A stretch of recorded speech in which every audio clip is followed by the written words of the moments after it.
Isang bagay ang nagpawaw sa akin lately. Ito, fiber. Hi, besties! Alam nyo ba, lately, puro kami kain. Sino naman ba ang tatanggi, di ba? Ganyan talaga ang bonding ng bawat Pilipino. Kainan talaga. Katulad ngayon, kakain na naman kami. Pero may isang bagay ang nagpawaw sa akin lately. Ito, fiber.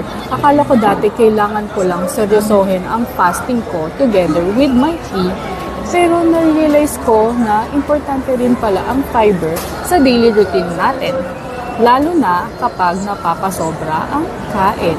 For me, nakakatulong siya sa healthy digestion at regular bowel movement. Kaya mas comfortable ang tiyan ko and mas madali ako makabalik sa normal routine after those kainan days. Kaya ngayon, tingnan nyo, 'di ba? Talagang sinasama ko ang fiber sa aking routine. Part na siya ng routine ko. Kaya kung gusto nyo malaman kung paano ko sinasama tong fiber, tsaka yung fasting, tapos tea routine ko, comment fiber and I'll share it with you.